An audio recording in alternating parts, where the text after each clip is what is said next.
दोस्तों नमस्कार, मैं हूं आपका दोस्त और आप देख रहे हैं अपना YouTube channel information for you. दोस्तों, ऐसा देखा जा रहा है कि जल्द ही शिक्षा विभाग की ओर से पारा शिक्षकों को नियमावली का ड्राफ्ट मिलकर तैयार हो जाएगा और उसके बाद क्या होगा, पारा शिक्षक उसे देखेंगे, उसका अध्ययन करेंगे और अगर विवाद नहीं हुआ तो बहुत जल्द उसे कैबिनेट में भेजा जाएगा। पर दोस्तों, क्या आपको लगता है कि पारा शिक्षकों को ये ड्राफ्ट जो नियमावली बन करके तैयार हुआ है, जो उनको मिलने वाला है, क्या उस पे विवाद नहीं होंगे? क्योंकि संगठन तो कई हैं, तो क्या सभी संगठनों को इस प्रकार के ड्राफ्ट अगर मंजूर होता है कि नहीं होता है, उस पर विशेष जो समस्याएं हैं उसको कुछ मैं बिंदुवार आप लोगों को अभी मैं बताऊंगा और उस समस्याओं का समाधान करने के लिए कुछ अपना विचार दूंगा। दोस्तों, तो जुड़े रहिए वीडियो के साथ और अगर अभी तक आपने यूट्यूब चैनल को सब्सक्राइब नहीं किया है तो कृपया उसे सब्सक्राइब कर लें, क्योंकि मैं आप लोगों की समस्याओं से जुड़े हुए तरह तरह की वीडियोस बनाते रहता हूं और आप लोगों के समस्या का निदान के लिए हर संभव प्रयास करता हूं। तो चैनल को अवश्य सब्सक्राइब कर लें। दोस्तों, यहाँ पर ऐसा देखने को मिल रहा है कि क्रमशः कई बिंदु हैं, जिसमें सबसे पहला बिंदु जो है उसमें है अधिकारियों की लापरवाही। अधिकारियों की लापरवाही के कारण ही आज तक प्रतिदिन समय पर समय बढ़ते चला जा रहा है और ड्राफ्ट मिलने का नाम नहीं लिया जा रहा है। दोस्तों, हमारे अधिकारी ये नहीं चाहते कि पारा शिक्षक अस्थायी हो जाएं और उनको नियमित वेतनमान मिल जाए, जिसके कारण जो है सो वो दिग्भ्रमित करने वाला प्रस्ताव अवश्य ही हम तक उस दिन भी जिस दिन मिलेगा उस दिन लेकर आएंगे और पारा शिक्षकों को विवादों के घेरे में डाल देंगे और हमारे पारा शिक्षक के विभिन्न गुट मिलकर उसका विरोध करना शुरू करेंगे। विरोध करने के बाद क्या होगा, नतीजा क्या होगा, वो आप लोगों से छिपा नहीं है। दोस्तों, नतीजा ये होगा कि दिन प्रतिदिन जो है से समय बढ़ता चला जाएगा, आगे टलते चला जाएगा। दूसरा पॉइंट जो है दोस्तों वो है, दूसरा को देखिए, तत्काल मानदेय नहीं बढ़ना। यहाँ पे देखने की वाली बात ये होगी कि नियमावली जो बनाई जा रही है वो अस्थायीकरण के लिए बनाई जा रही है, नियोजन नीति बन रही है। तो नियोजन नीति जब बनाई जा रही है दोस्तों, तो उसमें जो है मानदेय बढ़ाने का तो कोई सवाल ही नहीं उठता, क्योंकि जो नियमावली है वो अस्थायीकरण की ओर ले जा रहा है, न कि मानदेय बढ़ाने की ओर। और बहुत सारे साथी इस पे अड़ेंगे कि हमको 20,000 मानदेय चाहिए, 25,000 मानदेय चाहिए, उसके बाद ही नियमावली लागू हो, जो ये हमारे लिए कहिए एक विकट समस्या है। क्योंकि अगर मानदेय नहीं बढ़ता है तो नियमावली स्वीकार करेंगे नहीं, नियमावली स्वीकार करेंगे नहीं तो समय हमारा बर्बाद होगा। तो इसको जो है से समझने की आवश्यकता है। नियमावली को हम तो जैसा कि बताएंगे कि नियमावली को आगे बढ़ने से नहीं रोकना चाहिए, क्योंकि सरकार मात्र शिक्षा मंत्री ही हैं जो हमारे फेवर में हैं। अन्यथा अधिकारी बिल्कुल नहीं चाह रहे हैं कि पारा शिक्षक अस्थायी हो जाएं। और शिक्षा मंत्री का अगर माथा खराब हो गया, वो अगर क्रोधित हो गए, तो शायद क्या होगा जो कोई नहीं जान पाएगा। दोस्तों, कुछ पीछे मैं ले चलता हूँ कि बहुत सारे शिक्षा मंत्री बने हैं, बहुत सारे मुख्यमंत्री बने हैं। आपको ये चेहरा भी याद होगा कि इन्होंने पारा शिक्षकों को कितना दुर्गति झेला। अगर अभी इनका शासनकाल होता तो पारा का नामो निशान मिट जाता। दोस्तों, तो सरकार अगर हमारे पक्ष में है, शिक्षा मंत्री हमारे पक्ष में है, तो उनकी बातों को अवश्य मानें, और अगर नहीं मानेंगे तो नतीजा हम लोगों को ही भुगतना पड़ेगा, रिजल्ट बहुत ख़राब होगा। दोस्तों, इसलिए नियोजन नीति जो बन रही है उसमें मानदेय बढ़ोतरी का कहीं कोई सवाल ही नहीं होगा। अगला वो जो पॉइंट है वो है आपके पास नियमावली में 40 से 45% की बाध्यता। दोस्तों, यहाँ पे देखें, ये जो है नियमावली जो बन रही है उसमें परीक्षा में जो अंक लाए जाएंगे वो 40 से 45% की बाध्यता होगी। तो यहाँ पर समझने की बात यह है कि हमारे बहुत सारे संगठनों ने, सभ्यों ने मिलकर 30 से 33% की मांग की थी। दोस्तों, यहाँ पे ध्यान देने की बात यह है कि सरकार ने 60% रखा था, हमने 30% मांगा था। तो आप लोग इस चीज़ को अवश्य महसूस कर पाएंगे कि जब भी कुछ होती है तो बीच का ही रास्ता निकलता है दोस्तों। तो हमें तो यही 40 से 45% की जो बातें होगी इसी पे यहीं पे जो है से बात बनने की उम्मीद है, सरकार यही मानेगी। अब आगे देखिए, अगर इस पे हम लोग अड़चन डालेंगे, हमारे संघ के प्रतिनिधि अगर इसको नहीं ध्यान देंगे, यहाँ पे बात को नहीं मानेंगे, तो समस्या बढ़ेगी, नियमावली का समय लंबा खींचता चला जाएगा। और दूसरी बात और ध्यान देने की आवश्यकता है कि जितना सरकार के साथ हमारा टक्कर होगा, परीक्षा का पैटर्न उतना ही कड़ा होते चला जाएगा। इस बात को हर हाल में सोचना होगा।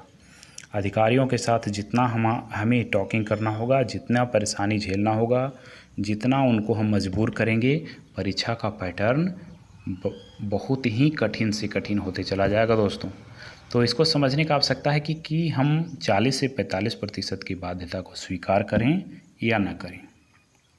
दूसरी बात है दोस्तों, नंबर 4 पॉइंट को देखें। यहाँ पे ये क्या है, ये नंबर 4 है, जो है वेटेज की मांग। ये भी एक बहुत बड़ी समस्या लेकर हमारे सामने खड़ा होगी जिस दिन ड्राफ्ट हमारे हाथों में होगा। तो दोस्तों, हम रास्ते से भटक जाते हैं। हम करते क्या हैं कि मांग होना चाहिए क्या, और मांग लेते हैं क्या।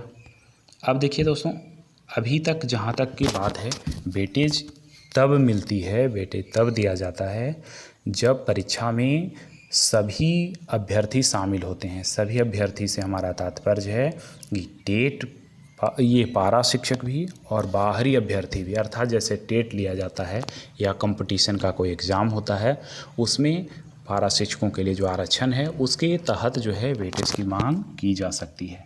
परंतु अगर सीमित आकलन होगा जिसमें सिर्फ और सिर्फ पारा शिक्षक ही बैठेंगे, तो वहाँ पर वेटेज किसी भी हाल में सरकार नहीं देगी, कहीं से भी न्याय संगत नहीं होगा। ये हम लोगों का मांग नाजायज़ होगा दोस्तों। तो इस प्रकार के मांग को न रखें जो आम जनता में भी हम लोगों को बदनामी झेलना पड़े कि पारा शिक्षकों को दिमाग ही नहीं है दोस्तों। तो ये वेटेज की मांग पर जो समस्याएं आएगी तो इसको इग्नोर करके आगे बढ़ा जा सकता है। नंबर 5 जो है दोस्तों, ये 5वां पॉइंट जो है, यहाँ पे देखेंगे नंबर 5 पॉइंट जो है, गैर टेट का आंदोलन। गैर टेट का आंदोलन दोस्तों, टेट का नाम जैसे ही आता है तो बहुत सारे शिक्षक साथियों का माथा बिल्कुल गर्म हो जाता है। तो सबसे पहले मैं यहाँ वीडियो को रोक कर उनके लिए जो है से ये आइसक्रीम की व्यवस्था कर देता हूँ, ताकि अपने दिमाग पे इसको थोड़ी देर के लिए रखकर हमारी बातों को सिर्फ सुन लें, उसके बाद जो करना हो करते रहें। तो आइसक्रीम को रखें, धैर्यपूर्वक इसको सुनें और आगे बढ़ें। दोस्तों, यहाँ पे हमने बात कही है गैर टेट। गैर का अर्थ होता है दूसरा, गैर का अर्थ बिल्कुल दूसरा। तो यहाँ पर गैर टेट का आंदोलन मतलब कि दूसरे अभ्यर्थी, पारा शिक्षक नहीं, जो टेट पास हैं उनकी बात मैं नहीं कर रहा। यहाँ पे गैर टेट का अर्थ है कि बहुत सारे अभ्यर्थी, अर्थात वर्ष 2013 में टेट का आयोजन हुआ, 2016 में आयोजन हुआ, उसमें करीब 1 लाख अभ्यर्थी टेट पास हैं जो पारा शिक्षक नहीं हैं। उन्होंने पिछले सप्ताह में ज़ोरदार आंदोलन किया था और वो आंदोलन इतना तगड़ा उनका आंदोलन होता है जो अब पारा शिक्षकों के लिए संभव नहीं है, क्योंकि पारा शिक्षकों में निराशा हो चुका है। तो गैर टेट का आंदोलन जो है वो शिक्षा मंत्री को मजबूर कर रहा है। गैर टेट के अभ्यर्थी जो थे, आपने सुना होगा, गैर टेट के अभ्यर्थियों ने क्या कहा कि पारा शिक्षक क्या शिक्षा मंत्री के गोतिया हैं जो उनके लिए दिन रात सोचते रहते हैं। तो दोस्तों, ऐसा शिक्षा मंत्री शायद ही कोई मिले जो आपका भलाई की बात करता हो। दोस्तों, अब तक तो झारखंड में हमने नहीं देखा। तो गैर टेट का आंदोलन जो है सो हमारे लिए एक बहुत बड़ी समस्या है। यहाँ पे गैर टेट का नाम आया है दोस्तों, तो लोग अपने ही शिक्षक साथियों से उलझते चले जाते हैं। अपनों से उलझेंगे तो समस्या गहरा होता चला जाएगा। तो गैर को देखें, अपने को नहीं, है ना। अपने से मिलकर हाथ मिला करके एक दूसरे का हाथ खींचे दोस्तों, न कि जो है से हाथ को आगे बढ़ाएं। दोस्ती का हाथ बढ़ाकर मित्रवत तरीके से नियमावली को पास करवाने का प्रयास करें। अगला पॉइंट है दोस्तों, जो है निराशापन, ये बहुत बड़ी समस्या हो गई हम लोगों के साथ। अभी समस्या ऐसा है कि जब रांची की धरती पर जब आंदोलन का आगाज़ होता है तो बहुत कम संख्या में शिक्षक साथी पहुंच पाते हैं। सबों के हाथ में निराशा हाथ लगी है। आंदोलन करते करते करते करते कितने का जान चला गया दोस्तों, कितने घर उजड़ गए जो किसी से छिपा नहीं है। तो इस प्रकार से निराशापन के कारण हमारा आंदोलन जो है वो जोरदार नहीं हो पाता है और हम लोग धीरे धीरे बर्बाद होते चले जा रहे हैं दोस्तों। तो ये निराशा को और निराशा में परिवर्तित न कर दें, इसलिए जैसे ही ड्राफ्ट मिले उस पर अध्ययन करके थोड़ी बहुत संशोधन करके तुरंत लागू करवाने का प्रयास कर लें दोस्तों। इसके आगे जो है अगला पॉइंट जो है आपका ये है फर्जी पारा शिक्षक। ये भी एक कटु सत्य है दोस्तों, और जो भी पारा शिक्षक फर्जी होंगे उनको ये वीडियो नागवार गुजरेगा, परंतु समस्या यहाँ पे आएगी ही आएगी। और ये कभी नहीं चाहेंगे कि पारा शिक्षक अस्थाई हों, क्योंकि जैसे ही अस्थाईकरण की प्रक्रिया आगे बढ़ेगी समस्या यहाँ आ जाएगा, इनकी नौकरी चली जाएगी। तो ये लोग कभी नहीं चाहते कि इनका जो है से अस्थाईकरण हो। अस्थाईकरण नहीं होगा, नियमित तौर पर कुछ न कुछ मानदेय आ रहा है, मिलते चला जाएगा। तो ये लोग जो हैं अस्थाईकरण को बिल्कुल जो है से नहीं चाहते। इससे बड़ा समस्या दोस्तों वो है मुख्यमंत्री का मौन। ये मुख्यमंत्री का मौन, मुख्यमंत्री जी अभी तक पारा शिक्षकों के बारे में कुछ नहीं बोला दोस्तों। कितनी बड़ी समस्या है। एकमात्र शिक्षा मंत्री ही हैं, मातृ शिक्षा मंत्री ही हैं जो हम पारा शिक्षकों के हितों की बात दिन रात करते हैं दोस्तों। कोशिश इनका यही है, जो किसी से छिपा नहीं है। कोशिश यही है कि किसी भी प्रकार से पारा शिक्षकों का कल्याण हो और हम अपने किए वादे को पूरा करें दोस्तों। तो ये सारी समस्याएं आएंगी और ये सभी समस्याओं को कैसे हम लोग निपटेंगे, किस प्रकार से निपटेंगे, समस्याओं के साथ साथ मैंने कुछ न कुछ बताते चला गया कि उसका समाधान क्या होगा दोस्तों। सभी गुट के लोग अभी परिस्थिति इस प्रकार से आमने सामने आकर खड़े हो गए हैं, ऐसे आमने सामने खड़े हो गए हैं कि किसी का बात मानने को तैयार नहीं है। हम तुमसे कम नहीं तो हम तुमसे कम नहीं। और जब समस्याएं इस प्रकार की आती है तो घर उजड़ते, संसार उजड़ते देर नहीं लगता दोस्तों। दोनों आपस में भिड़े रहेंगे इस प्रकार से तो समस्या कितना गहरा होगा, पारा का नामो निशान मिट जाएगा दोस्तों। तो ऐसा ना होने दें, समाज में कलंकित होने से बचें। मैं तो यही कहूँगा दोस्तों कि जितनी समस्याएं होंगी उन सभी समस्याओं का निदान है सहमति, थोड़ा बहुत आंशिक संशोधन, वो भी तुरंत वहीं पे तुरंत समाधान करें और सहमति दें। ज़्यादा किरकिरी होगी दोस्तों तो परीक्षा का पैटर्न तो खड़ा होगा ही।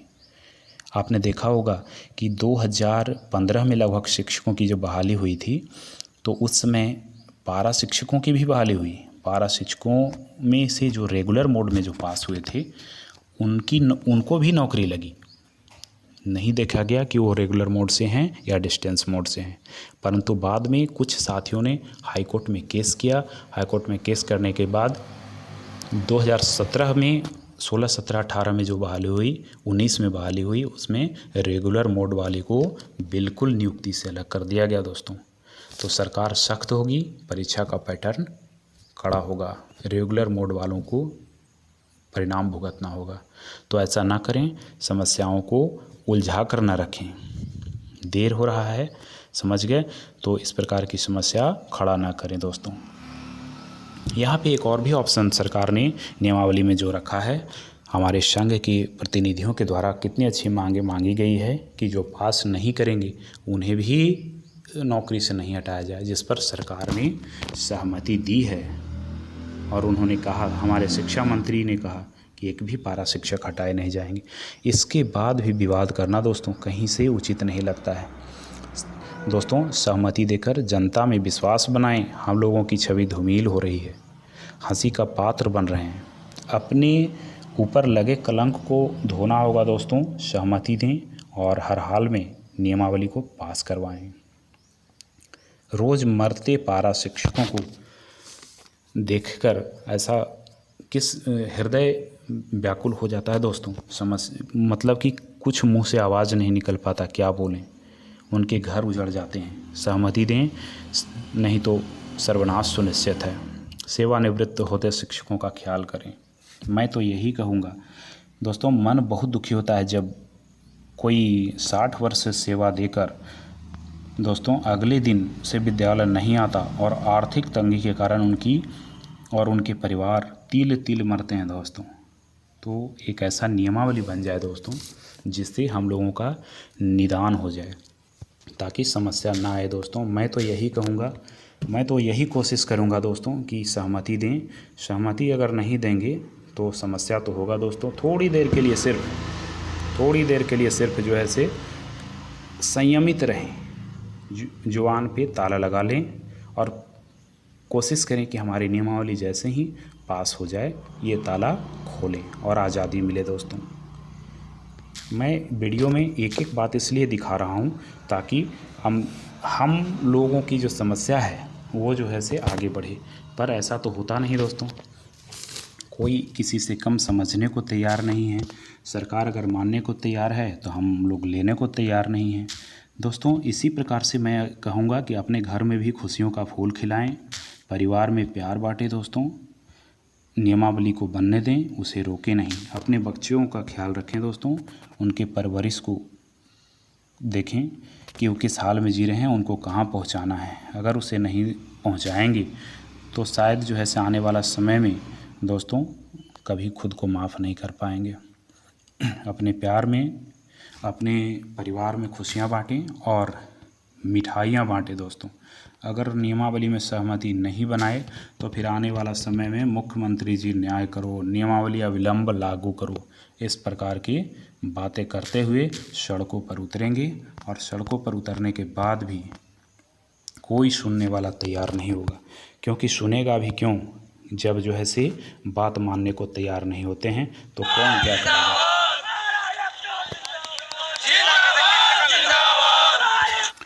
इस प्रकार की समस्या है दोस्तों। रोड पर उतरना होगा और कोई सुनने वाला नहीं होगा।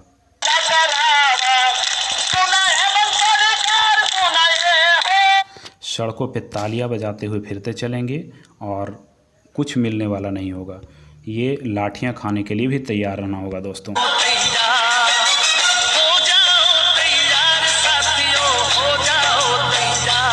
इस प्रकार की लाठियां दोस्तों हमारे लिए तैयार की जाएगी और हम लोग मूक दर्शक बनकर दर दर की ठोकरें खाते रहेंगे दोस्तों। इस प्रकार से मैंने आपको पूरी बातें बताई। अगर इतना में भी अगर नहीं मानेंगे तो मैं कुछ नहीं बता पाऊँगा। मैं तो यही कोशिश करूँगा, आप लोगों से गुजारिश करूँगा कि अवश्य ही नियमावली को पारित करवाएं और सरकार को सहमति दें और 65,000 पारा शिक्षकों का कल्याण की बात करें। इसी के साथ मैं अपने वीडियोज़ को अंत करता हूँ। धन्यवाद।